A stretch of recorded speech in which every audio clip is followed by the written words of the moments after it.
తెలియజేస్తున్నామన్నా. మరి పోతుంటే పట్టించుకోవలసిన సందర్భంలో సమ్మెకు తూట్లు పొడిచే ప్రయత్నం చేసి చరిత్రలో ద్రోహులుగా మిగిలిపోవద్దని చెప్పి వారందరికీ కూడా ఈ సందర్భంగా హెచ్చరిక చేస్తున్నాం. మీరు కార్మికుల వెంటన్నా ఉండండి, కార్మికులకు వ్యతిరేకంగా మాత్రం ఉండటానికి వీల్లేదు అని చెప్పి మేము స్పష్టంగా వాళ్ళకి చెప్పదలిచాం. దాని పరిణామాలు మీకు రాజకీయంగా చాలా తీవ్రంగా నష్టం చేస్తాయని కూడా ఈ సందర్భంగా చెప్పదలిచాం. ఇవాళ మిత్రులారా, ఇన్ని కుట్రలు వేసినా, ఇంత చెక్కు చెదరకుండా, ఇంత పెచ్చు కూడా రాలకుండా ఐక్యంగా నిలబడ్డారు కాబట్టి మిమ్మల్ని నడిపిస్తున్న ఆర్టీసీ జేఏసీని కూడా ఈ సందర్భంగా నేను అభినందిస్తున్నాను. తప్పనిసరిగా దీన్ని గెలుపు తీరాలకు మనం తీసుకుపోతాం, విజయాన్ని సాధించగలుగుతాం. మనం ఖచ్చితంగా మనం వేస్తున్న ప్రతి అడుగు కూడా మనకు సత్ఫలితాలను ఇస్తున్నది. మనం అనేక మందిని ఐక్యంగా నిలబెట్టుకోగలుగుతున్నాం. మేమంతా కూడా మీకు వెంట ఉన్నాం. మిమ్మల్ని గెలిపించడానికి అన్ని శక్తులను దారాదత్తం చేసి ఉపయోగించి దీనికోసం మేము ప్రయత్నం చేస్తున్నాం. ఈ కీలక సమయాన మనం ఐక్యంగా నిలబడదాం.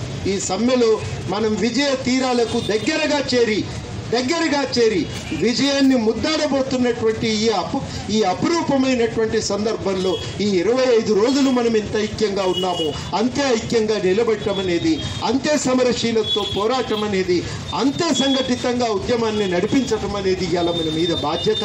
ఆ బాధ్యతతో నడుద్దాం అని ఇవాళ సంగారెడ్డి డిపో ముందు హాజరైన మీ అందరినీ కూడా నేను పేరున విజ్ఞప్తి చేస్తున్నా. బాధ్యత మీ మీద ఎంత ఉందో మా మీద కూడా గంతే ఉంది. మా వాళ్ళకు కూడా చెప్పదలిసిన, వాళ్ళు ఎంత ఉరికితే గజం ముందు మనం ఉండాలి కానీ వెనుకకు మాత్రం పోవటానికి వీల్లేదు.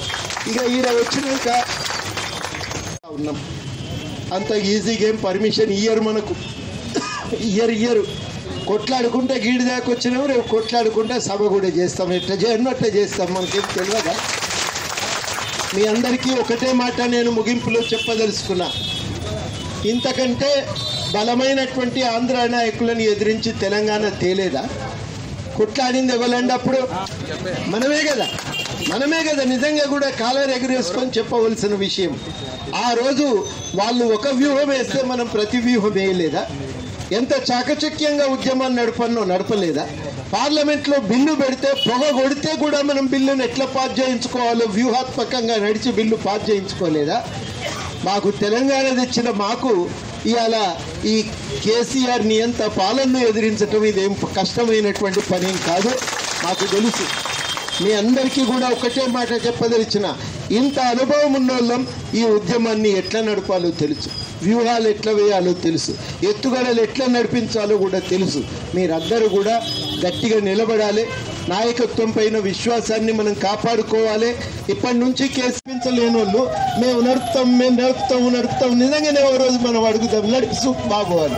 25 రోజులు నువ్వెట్లా నడిపినావు లెక్కది, 25 రోజులకు ముందు మేము 25 రోజులు ఎట్లా నడిపినామో లెక్కల్ది అన్ని ఒకడ రాయని చెప్పి వాళ్ళు అడుగుతున్నాం. నేను నీకేమెరక 45 డిగ్రీల వేడిల బస్సుల సీటు మీద కూర్చున్న డ్రైవర్ ఏం ఆపత్తి పడతాడో నీకేమెరక అని చెప్పి వాళ్ళు అడుగుతున్నాం.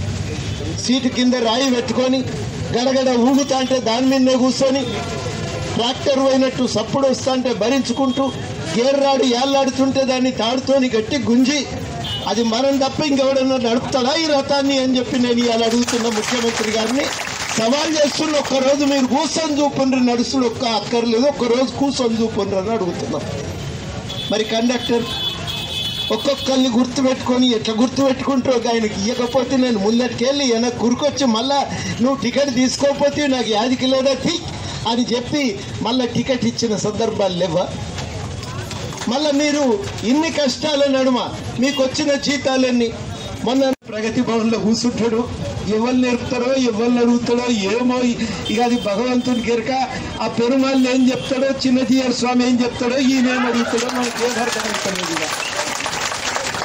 కత్తి దులిపించుడు తప్ప ఇంకోటి ఎరకనే లేదు. నిజంగా విచిత్రం అనిపిస్తా. తెలంగాణ ప్రాంతం మొత్తం కూడా నీటిలో స్వచ్ఛశామనం కావాలి, ప్రాణహిత చేవల లాంటి ప్రాజెక్టులను కడతాడనుకున్నాం. కానీ డూప్లికేట్ ప్రాజెక్టులు కట్టి ఆయన ఇంటికి సొమ్ములు కలుపుకునే పరిస్థితి వచ్చింది.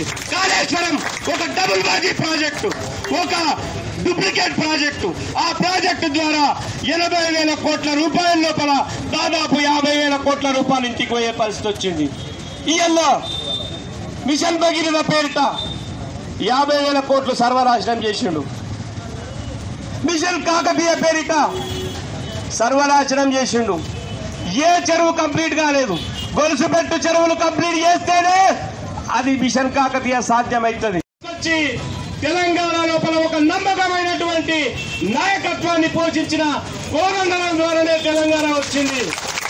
దాన్ని హైజాక్ చేసి రాజకీయ పార్టీగా అప్పటికి ఉన్నటువంటి టిఆర్ఎస్ పార్టీలో ఉన్న అధ్యక్షుడు గత ఎన్నికల లోపల 2014 లోపల తెలంగాణ తెచ్చిందని చెప్పి, తెలంగాణ పనిచేసిందని చెప్పి ఉన్న పార్టీ ఇది ఇంటి పార్టీ అనుకొని మనందరం కలిసి తెలంగాణ ఉద్యమంలో పాల్గొన్న ప్రతి పౌరుడు కూడా, ప్రతి అన్న తమ్ముడు కూడా, ప్రతి ఉద్యోగి కూడా